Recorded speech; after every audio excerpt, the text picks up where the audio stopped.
Hello and welcome to the Rich Robinson Show. I'm your host, Rich Robinson. Over the past 25 years, I've been an entrepreneur, investor, advisor, and professor here in Asia. After nearly a quarter of a century in China, I'm now based here in Bali, Indonesia, the island of the gods. Asia is my home now. 60% of the world's population also lives here, but I would contend 80% of the world's dynamism and opportunity is right here in the region. On the show, you'll hear candid and fun conversations with some of my friends and colleagues, people I've met along my journey, entrepreneurs, operators, experts that will help you unlock actionable insights around the Asia region and the entrepreneurial agility that actually defines it. This first season, season 1 of the Rich Robinson Show, is titled At the Speed of China. Like, wait for it, at the speed of light. Things happen fast in China, and in this season 1, we're gonna take a deeper look at that. The rapid economic development over the past few decades, as well as the speed and cycles of innovation taking place all day, every day, right now. Let's go. Jiao! Peter Loehr, ladies and gentlemen, from the Big Apple. Awesome to see you, my old friend. Looking well. Yeah, thanks so much for joining the pod. I've been threatening you for years that I'm going to chase you down like TMZ style and extract all of your amazing anecdotes and sort of lore and journey. And it's so great to see you. Great to be here, Rich. Thanks for having me. Oh, yeah, that's great. So we got to know each other in Beijing, and you're a legendary legend of legends in the film, music, entertainment industry all around Asia, around the world. I'd heard about you for so long and so many years, and I finally got to know you socially, and then you came and spoke at my MBA class, and I just love your journey. And I take us back to yesteryear when you were bitten by a radioactive gramophone or one of those old moving picture machines back growing up, and your path to China or to Asia.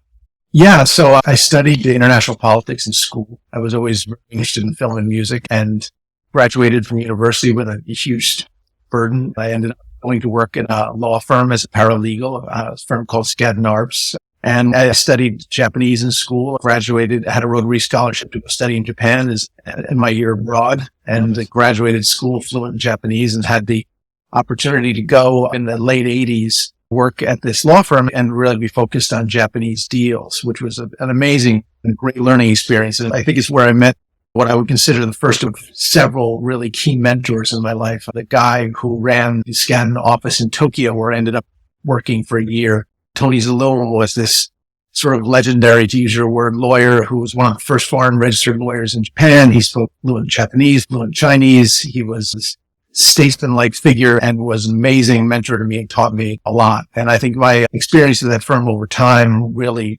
was a strong base for the career. We ended up in entertainment, which is litigious and covered by contracts. And I learned a ton. One of the first deals I worked on was the Sony Columbia deal. And I got some insight into the entertainment business through that and through workings of a major studio that was being sold to international entity. It was a great experience. And in so doing, I got even more excited by the prospect of being in the entertainment industry and decided that instead of going to law school, which was the original plan, I would defer that for a year and go see if I could do something that I really aspired to that was really exciting for me. So I ended up deferring law school, going to work for a Japanese entertainment company called Amuse. And at Amuse, I sort of really met the second mentor of my life and in my career, actually. Dad and a lot of other great people are mentors as well. But career-wise, the chairman of Amuse, a gentleman called Mr. Osato, or Chairman Osato, as we called him, was a fantastic mentor, taught me the ins and outs of the business in very high-level situations and forced me to find my own footing, sort of trial by fire every day. And I worked at Amuse for about 6 years, 5 in Tokyo and 1 in Taiwan. Wow. And you were there like during peak Japan too, right? Set against that backdrop of super intense Japan. Yeah, absolutely. I think it's 30% talent, 30% hard work, and 40% luck. And one of the things in my career that I've been incredibly lucky about was being in that Malcolm Gladwell right place at the right time kind of thing, where I was lucky enough to be in Japan really at the height of the Japanese economic boom, where people were taking chances and doing amazingly interesting things. And so from 91 to 95, I was in Japan and Taiwan as those economies were booming. And then in 95, I moved to China and was in China throughout. And I guess we'll talk about that more later, throughout the opening up and booming of China, especially in the entertainment industry. When I got to China in 1997, when I released my first movie, the entire box office was $100 million. I think last year was 9.6 billion. So you're looking at absolutely blind luck. When I went to Japan and started in the entertainment business, people thought that was sort of funny and interesting and quirky.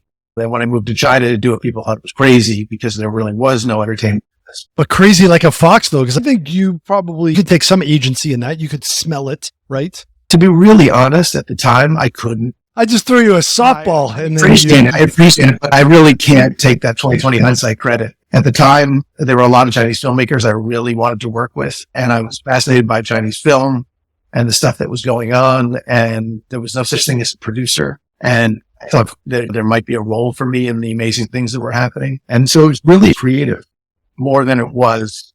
Yeah. So speaking of creative, I love this story that you shared with the MBA class, if you feel comfortable about it, talking about some of the music stuff that you did in Japan and some of the creative ways you shook some stuff up there. Yeah, we worked in big teams and there was amazingly creative things happening in the Japanese business. And I was fortunate to work with great Japanese bands like the Southern All-Stars or Bakufu Slump.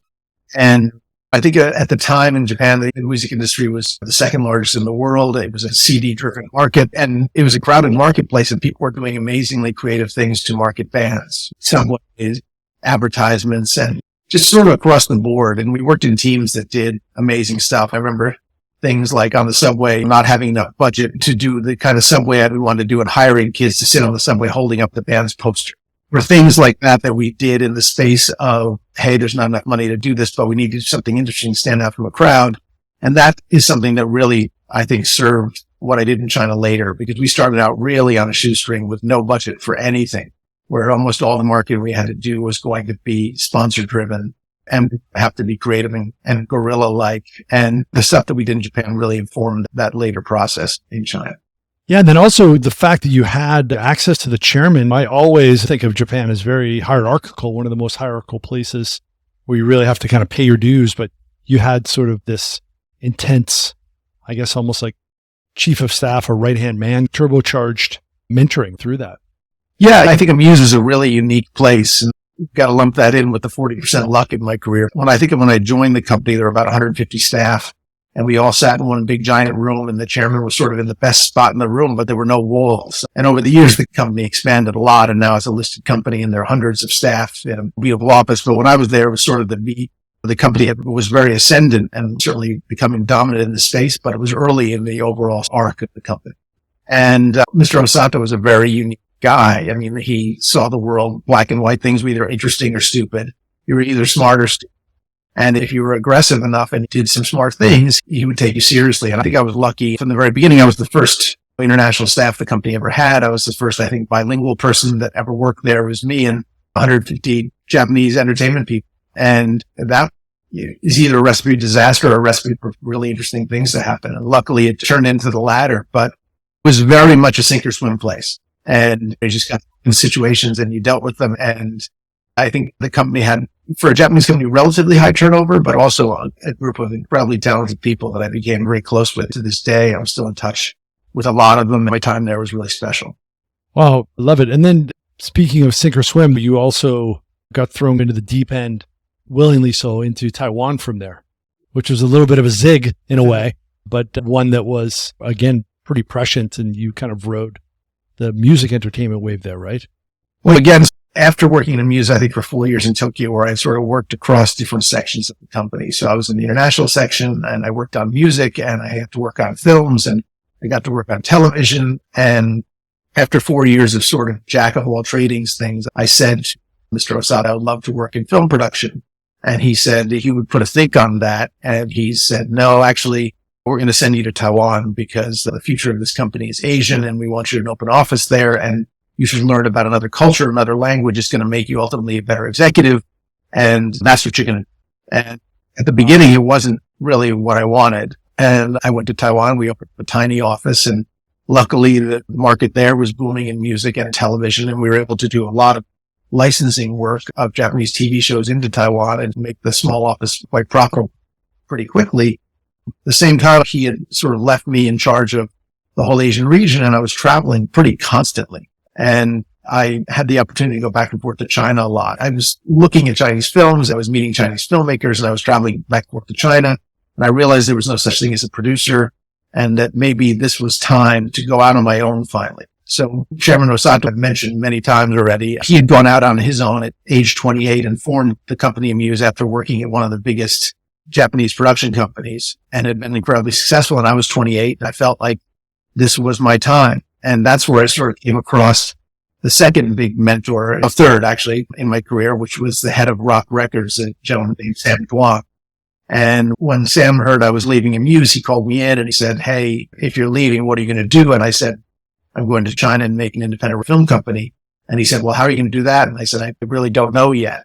One thing I do know is I need to speak Chinese a lot better than I do now," which was not very well. And that I was going to have to read scripts and argue with directors about dialogue and nuances in Chinese, which was going to require a super high level. And so I said, "I'm going to sort of find my way here." And he said, "Well, why don't you take a year off, do the Chinese thing, come back in a year with a business plan?" So that's what I did. I went to Beijing Normal University and Beijing Film Academy at the same time. I went to Middlebury in the U.S. first, an intensive program. And then I went to China and took classes at two universities at once, Beijing Film Academy in the morning, Beijing Normal University in the afternoon. And for the first 6 months, I really worked hard on the Chinese and started putting together a business plan. And I ended up putting together a 90-page business plan and showing up in Taiwan a year later with a plan, which ultimately Sam Rock and another great friend there named Landy Chang, who was running their sort of alternative music label called Magic Stone, they decided to back my crazy idea. I think with the assumption on their part they would fail after one film and I'd come back and I'd work in music again, and it'd be an interesting experiment just to see. And ultimately it worked. And that became IMAR, which stands for I Am a Rock, for Rock Records. And that became a company. I did not know that. I did not know that. Interesting. Wow. Fascinating. And your first movie that you produced? So in 1996, we made a movie that came in 1997 called Spicy Love Soup. And my friends are like, "你的老外朋友才是他的电影不可." Like, you created something that's like zeitgeist, a classic for that time, my friend. Like, and it's like Chinese people can't believe, they're like, there's a foreigner behind that. And of course, you're going to say it's a team effort. Yes, but it was like, you got up to bat and you were like, it's pretty amazing. Well, it was very early, right? And there was very few movies being made then. I think there was 60 to 70 movies a year being made in the entire industry. And now there's 700-800. Most of the films were made by state-run studios. In fact, not most, all. In order to make a film, then you had to have a license from a state-run studio. So our first company was a joint venture with the Xi'an Film Studio, which was run by a super enlightened guy. Ultimately became the vice minister of SARF later on. Oh, wow. But he sort of saw what we wanted to do, and he decided to support us, and we made a joint venture, and he got behind that first film. I'd had a year to think about what I wanted to do and what kind of movies I wanted to make and what kind of movies maybe the marketplace would embrace. And the decision we sort of came to was that there were enough propaganda movies out there, that there were enough period movies out there, and that the film market should be for young people, and nobody was making movies that sort of spoke to young people. So let's try to do something that's urban. Let's try to do something that isn't period, no palanquins in the movie. And let's try to focus on a younger market, and let's use a young director, preferably a first-time director, to make a movie for a young audience. So that young directors for young audience, making something totally that wasn't being done. And I came up with the idea, if you've seen the movie, the opening of the movie where a guy is going to meet his wife's parents for the first time, or his fiance's parents for the first time, and he gets a horrible bout of stomach illness. That was actually my story. And I thought it was such a fun story that would there be a way to base an entire movie around a series of sort of short vignettes rather than doing one big story. I came up with that idea. I had met Zhang Yong, who became the director, who was a music video director at the time. This was his first film. I liked him a lot. And he said, "Hey, wait a minute. Instead of doing 5 young people's stories, let's mix up the ages and let's do young people's story and an old people's story and a post-marriage stress syndrome story and a divorce story. I thought that was great. And so we started to develop those 5 different stories. We used 5 different writers each to write a story. It took us, we thought it would take just a few months because the stories were short. It ended up taking almost a year, finish the screenplay. And now all those writers actually are all award-winning directors. So all of those guys was their first movie screenplay. And, Tsai Shang-jun, who was one of the writers, has won in Venice, and Diao Yinan, who is one of the writers, has won in Berlin. And Liu Fengdou, who's one of the writers, has had films in Cannes. So we had a really talented group of people trying to do something that seemed easy and it ended up being very hard. And then we made this film, and we sort of did everything different than everybody else. In addition to the overall thematic differences and the style of shooting, what the movie was, we sort of budgeted it differently, shot it differently, marketed it differently, and the film really performed super well at the time. So it was one of the first films in China to do 30 million RMB box office. There were 2 films that year. There was Spicy Love Soup, and there was Jiao Fang Fang Party A, Party B, which is a Feng Shuangao movie. And those are the 2 movies that sort of suddenly defined modern commercial filmmaking in China. Yeah, defined it indeed. Yeah. And tell us about some of the screenplay took 12 months instead of 3 or 4. Like, first time producer. I mean, like, as a producer, you're the guy that's got to make sure there's gas in the bus, where the bus is going, and you got to get people on the bus. But then there's 50,000 other problems behind the scenes and on the scenes. Tell us some of the trials and tribulations and triumphs of that first time around for you.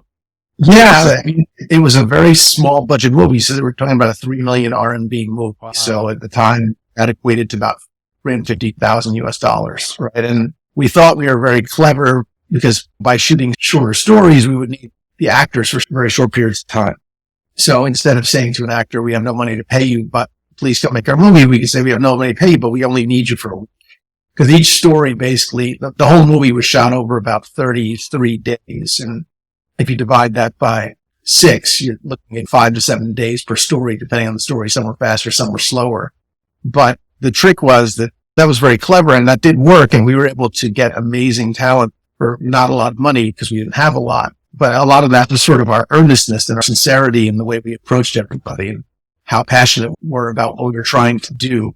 But what we ended up with was a lot of actors. So instead of having 2 or 3 main actors, you end up with 12. And that got complicated. So there was a lot of discussions, and the film was so low budget, and we were not shy about approaching really major actors and saying, please read our script. We'd love to have you in the movie. And by the way, we have no money. And one actress said to me, I think you guys are adorable. The fact that you would even say that number, I should be insulted, but I think the fact that you'd even say it out loud, how could I? So it was sort of amazing. And there was another actress that we met, and we sat down, and at the time there were no agents and no managers, and you literally sat down directly with the actor, had coffee, or sat down in a hotel lobby and talked about the screenplay. There wasn't really a process. And I just remember one actress saying, hey, meet me in such a hotel coffee shop, and thinking, like, how are we going to pay for this coffee? Can't we please go somewhere else? 5-star hotel coffee. It's ridiculously overpriced. Yes. So I was thinking, how do I get her to go somewhere else? And then the director looked at me and said, we just got to go there. We can't do that. Like, that's not something, the optics of that are going to be very bad if we change the venue because we can't afford coffee. So for those of you who know Chinese cinema well, we had a lot of people in that movie. So Li Peng is an amazing actress who award-winning. Fu Xunxin was an amazing stage actor who went on to run the People's Theater in Beijing, and Xu Jinglei, who became star director and actress in her own right. This was her first movie. And Wanda, who had been in Johnny Most to Live, was in the movie. Xu Fan, who became a huge star in Feng Shuangao, was in the movie. So we had just stars sort of across the board. Wen Xinyu, who was in a hugely successful TV series called Wai Bo Jia, was one of the older people in the older story. And we had this amazing cast who went on to become the backbone of the industry for years to come, all in one movie. And at the time, to be honest, we were just going for the best person for each role and being unabashed about it. And there was really no one who said no when people approached. Also had the fortunate backing of Rock Records, who allowed us to cameo some very major music stars. And so Zhou Huajian was in the movie, and Li Zongsheng, Jonathan Li, and Zhao Chun was in the movie, all for seconds. I mean, they cameoed in because all we could afford was their flights. Couldn't even really, I think Sam said to me at the time, like, don't bother paying them. It'll be embarrassing. We're just going to say no pay because it's better. And luckily he had the face to invite them, and they agreed, and they came in and shot for an afternoon and went back home to Taipei. Everybody won. That's great. Wow. Fascinating. I never really peeled back. There's many reasons why that film has become so iconic, and thanks for sharing. That's great. I love it. So how do you follow that? Like, what's next? But wait, there's more. You weren't a one-hit wonder or some sort of first-time author who crushes it and then has no ability to write a follow-on book. Kept going. Yeah, a movie next called A Beautiful New World, which is by another young director named Shiren Zhou, is also his first movie with Tao Hong and Zhang, who became sort of a mainstay of a lot of our movies after that. And that went really well. And then we made a movie called Shower, which was the first movie that really performed internationally. So we were sort of hoping to capture magic in a bottle and have a film that worked in China and a film that worked outside of China. And the first two did very well in China. And Shower was the first one that performed everywhere. That's how I saw that. That was the first thing I saw before I met you. Yeah. Not many people really watch that much Chinese cinema. And I think a lot of people, unless you saw like Raise the Red Lantern or something like that, but that was something that I think gave people insight into, what's actually happening in China. I think people even till today still have no idea about what's going on in China. Yeah, it's funny. A lot of times when you're approaching something, it was the same director as Spicy Love Soup. And we started out thinking about doing something similar and trying doing a series of vignettes about the importance of water and bathing in different countries. And we were originally going to do something in Tibet and something in Beijing and maybe something in Eastern Europe. And we had this idea to do that. And then we thought, no, we did that once already. Let's try to make one story. Let's just try to focus on one story. And ultimately we came up with this story, and everybody we talked to said pretty much the worst idea we ever heard. So here's a movie with no love story, with no action, very few, almost no female characters. It takes place in a bathhouse with a lot of older semi-naked men. And the bathhouse is not a lovely bathhouse. It's a very real sort of Beijing at the time bathhouse. So it's sort of down on its luck and run down. And why is anybody going to watch this? And we just felt like the story was compelling enough and had something to say. And what we were trying to say is that there's a lot of magic in old Beijing that's disappearing, and everything's being torn down, and these old great hutons and lanes and sort of customs and traditions are going away, and these great skyscrapers going up, and everyone has indoor plumbing, and that's all fantastic and necessary and inevitable. But there's some great stuff that's being thrown away with the bathwater. Wow, I can't believe I just said that. I didn't do that on purpose. It just happened. So we made this movie, and we had been working with a company called Fortissimo Films a lot, who was helping us sell international rates on our films.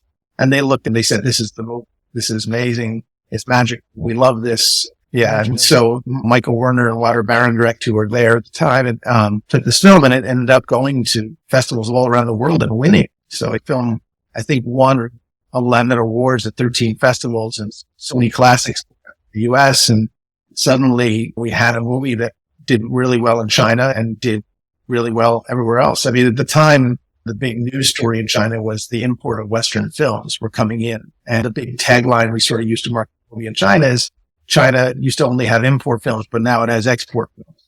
And that we were taking this film to the world and it was being embraced, and China should also embrace its own. And that we were lucky that did happen. So the film, also for a film that was quite, I want to say arty, but less obviously commercial, no pop soundtrack like Spicy Love Soup and Beautiful New World, had no cameos and music stars, it had no love stories, it had nothing like that, still actually outperformed both of those at the Chinese box office. So very fortunate. Yeah, resonated. Yeah, it resonated with me. And I would even ask people who kind of baffled some people in my family, like, why are you even in China? And I remember like, yeah, just check this out. And like, there's a soulfulness, and like, it's the thing. I just love Chinese people, and I love Beijing. And there's something that's part of this whole podcast and book, that China, an adversary in some areas, militarily or ideologically, but do we compete? Yeah, we definitely compete, but also cooperate as well too, right? And I think we need to engage. And I think the more people can understand and exchange ideas, and unfortunately it's probably becoming somehow less easy to do that these days. Yeah. I think that movie for me, I think my parents, especially my father, thought I was sort of this quirky child who had run away to Asia and was doing something that nobody really understood. And on Shower, that film got invited to the new directors section of the New York Film Festival, which is a huge honor because the New York Film Festival sort of selects films from other festivals around the world that they feel need to be curated and shown to a New York audience. So it's sort of like the best of the best get invited. And it was this amazing thing. And I told my dad, and he thought, oh my God, my son's Chinese film is going to come to New York. Nobody's going to watch it. So he tried to bring like 20 friends to fill up the theater. And when he got there, he realized it was sold out and they were going to have to wait a later showing. And it was this sort of shock that my son maybe is actually doing something semi-meaningful. Quirky like a fox. Yeah, exactly. So that was it. You know, on a personal level, that was also a big moment. Yeah, huge. I love it. And then let's continue on the hero's journey, like out of the cave. And what's next? So after producing about 5 or 6 films in 2001, I made a new company called Ming Productions. And that company was invested by Mr. Osato from my old Japanese company. And he's the formation of that new company. And we started to produce more international and movies that we thought would speak to a Chinese international audience, that there was a moment happening. And I decided that I needed to have a real team instead of being sort of a guy chain smoking cigarettes and doing everything by myself. I needed to have a real lawyer. I needed to have an agent, and I needed to have an international team in addition to Fortune, but like sort of a team around me helping me take it to the next level. And so I was fortunate to sign to CAA as a producer. So I became a client of CAA as a producer, and I worked a lot with a guy named John Patak, who was sort of their original legendary international finance guy, and Ram Holston, who was an agent who worked great talent like Wolfgang Peterson, Stephen King, and Zwick, and just great filmmakers. Started to sort of build out my footprint a little bit that way. And in 2005, that led to a moment where I suddenly went to work for CAA. And Richard Lovett, the head of the agency, asked me to help them build and start an office in China. And from 2005 to 2012, I did that with a colleague. You also know Jonah Greenberg, who has been working with me. Jonah Greenberg, indeed. Yeah. Jonah had been working with me in Ming Productions, and we went over to CAA in China, which we started with me and Jonah, one office manager, one assistant. Shingle. Yep. 4 people. Love it. It's a juggernaut now. No, they've done amazingly well. And I've been gone a long time, and Jonah did an amazing job after I was gone. But from 2005 to 2012, we really built a business. A lot of that was based on the models that sort of CA and Richard showed me. They said, start with writers, work with writers and directors, and actors will come. And I think in 2008, we were working with almost all the top directors in China, a lot of which were very close friends of mine. So, of course, I was Ning Hao's agent and John Woo's agent, and CA had signed Ang Lee, and Ang Lee was a client.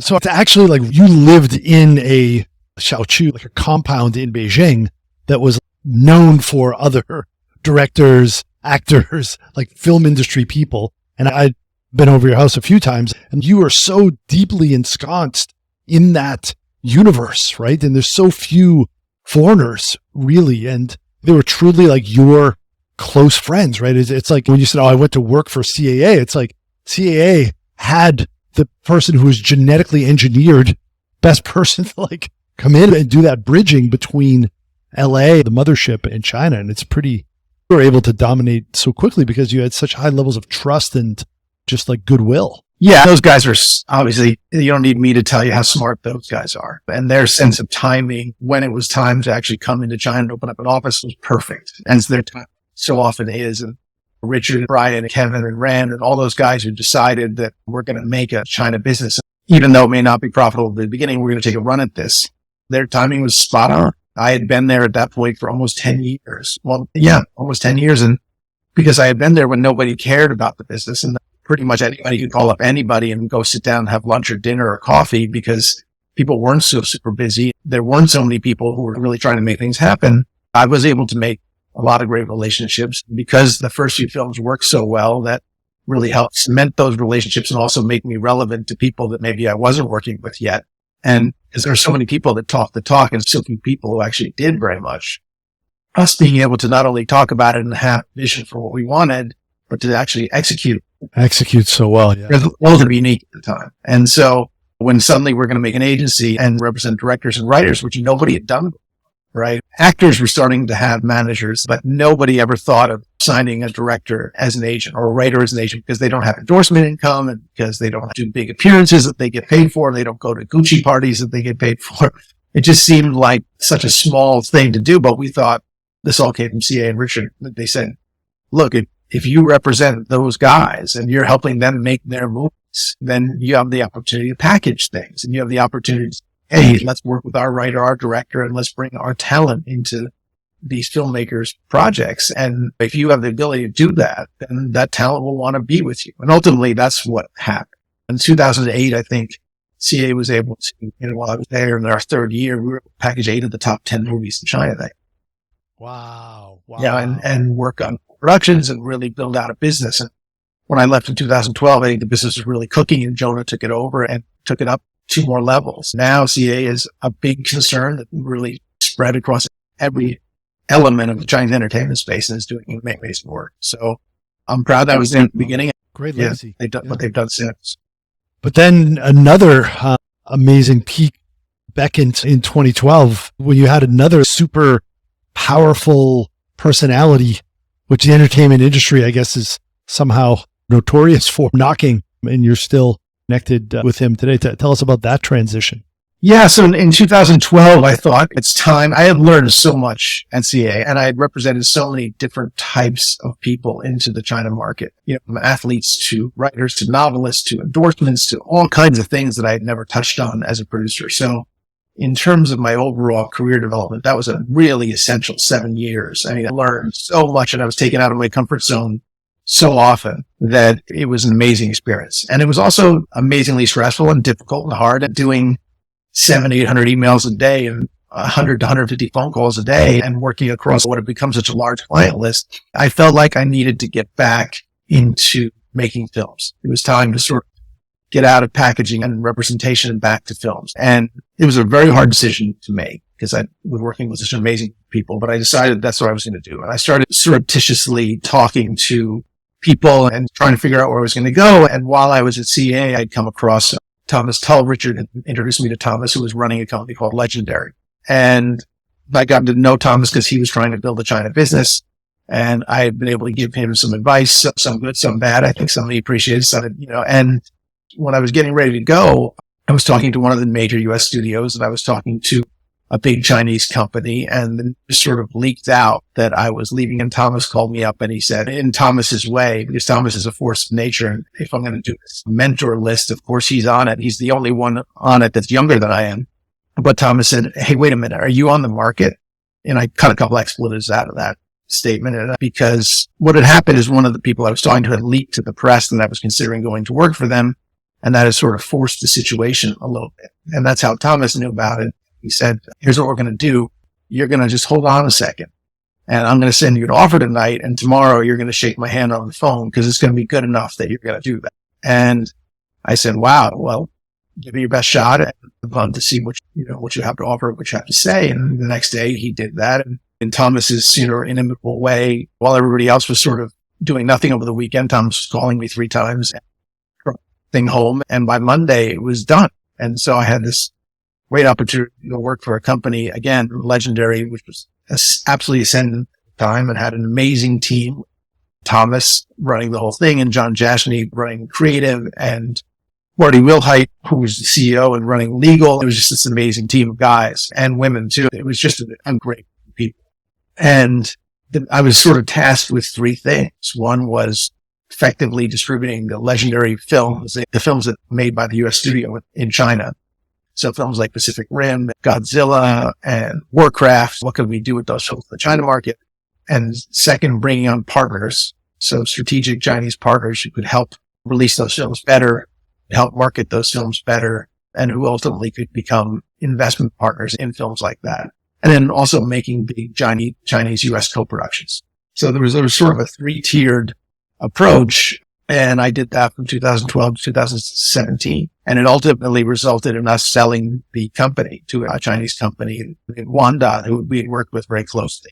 And they ended up buying Legendary lock, stock, and barrel and taking it off the table. Yeah. And that was a multi-billion-dollar deal.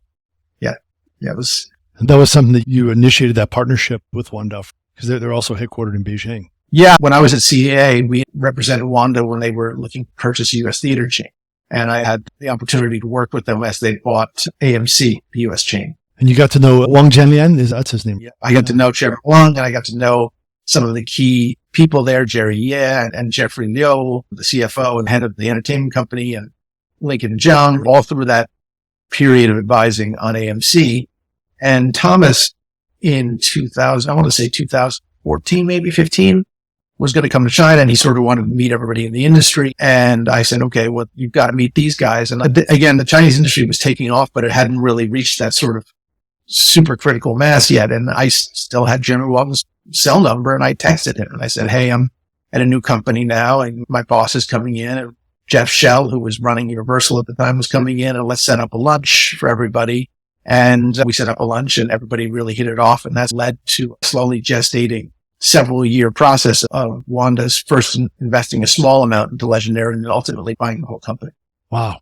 Excellent. Yeah. Amazing transaction, life-changing transaction, like career defining indeed, right? There's not many multi-billion-dollar full acquisitions. Yeah. I think it's the only one, U.S.-China cross-border media. Yeah. I mean, in general, right? Like it's still the whole acquisition by recently, right? There still aren't that many deals in general globally, and definitely the one in China. Right? Chinese U.S. entertainment transaction. And talking about size, I loved some of the stories you shared of producing The Great Wall and the sheer amount of extras and all of the moving parts in trying to get that. That wasn't a bunch of CGI. That was a lot of Chinese people on the Great Wall of China. And you needed to get, can you share some stories about trying to make all that sing together in harmony? Yeah, I think The Great Wall there's a lot of stories on that film, and it's a cautionary tale in certain ways, but it was an amazing experience. And when we were going out to try to make this huge Chinese U.S. co-production, we looked at who's the best possible director for this. And Zhang Yimou had just done the Olympics and was this amazing Chinese filmmaker. We thought he was the perfect director, and we were lucky enough to have him. And looking at U.S. actors, Matt Damon and Pedro Pascal, who just Game of Thrones, and Willem Dafoe, amazing actors. We were put together a great U.S. cast, and we had Tony Gilroy writing drafts of the screenplay who had done Bourne, and we had ILM doing the VFX who had done Star Wars. So we put together all these pieces. Ultimately, the film performed very well in China, not as well as we wanted to in other places, but it was this massive scale. You just mentioned the actual wall itself. I mean, we think it's probably one of the largest film sets ever built. So a 250-meter long wall that was built on a piece of land in Qingdao that was long enough and low enough to ride horses on and put thousands of extras on. Didn't shoot on a real Great Wall, but we built this incredibly huge set, and we had a crew of about 1,100 people on the biggest day. There were days we had thousands of extras because of the number of soldiers that we had to place. So it became a logistical sort of military type. I mean, literally every day we had to bus people in, put armor on them and feed them, put them on the wall, shoot them and feed them again and put them back on the wall, and people marching around in formations and carrying spears and shields. And it was quite the experience. And I think everybody who worked on it, the scale of it was just massive. Massive indeed. Yeah. When I said they were on the wall, it was actually a replica. It reminded me of what the Wachowski brothers did for Matrix when they built those elevated freeways to do those scenes because they couldn't find anything, but this is even bigger scale. So yeah, just fascinating. Wow. And these days you went and built a beautiful dream boat, literally. You've been sailing around the world, but also you're using some movie metaphors. Every time I try to get out, they keep pulling me back in.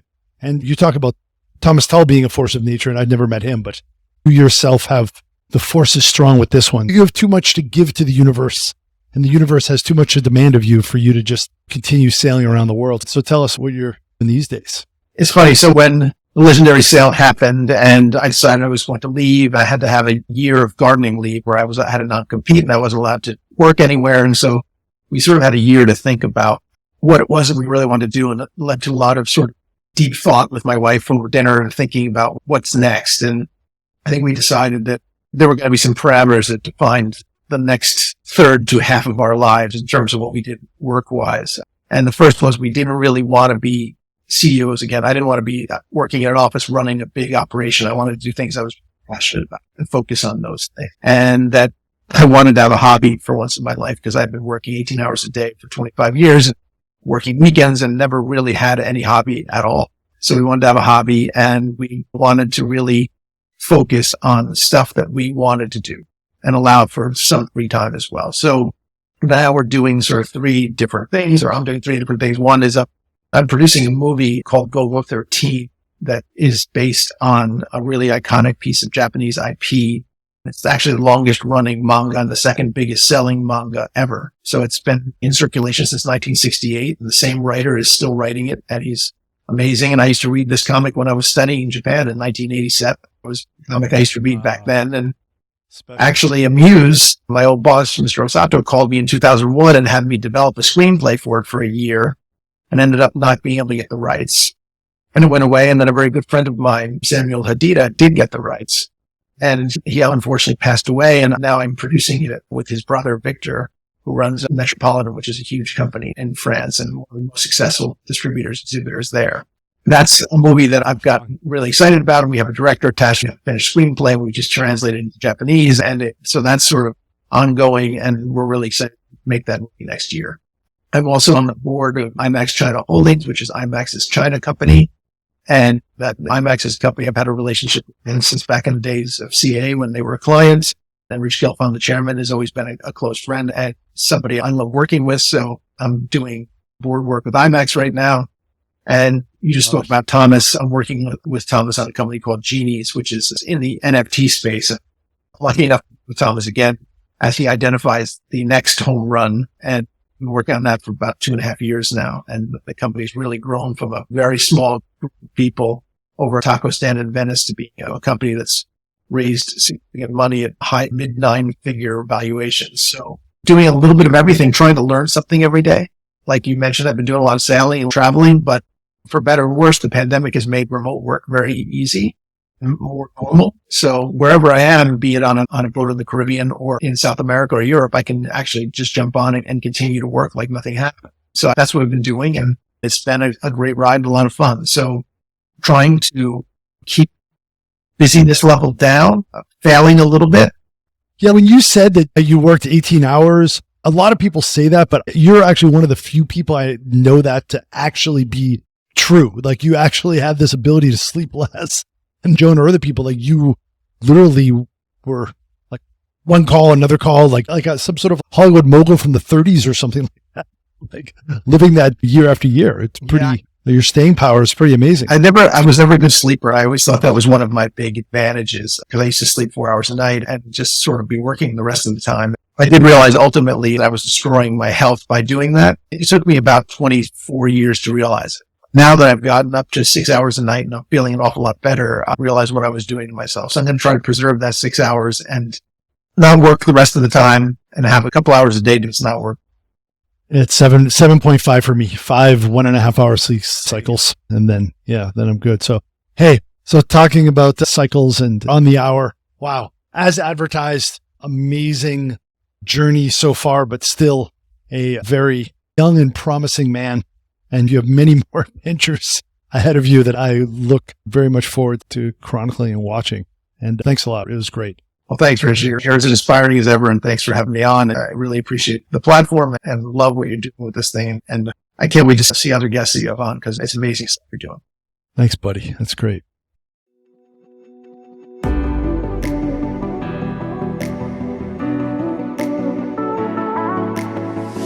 That's a wrap.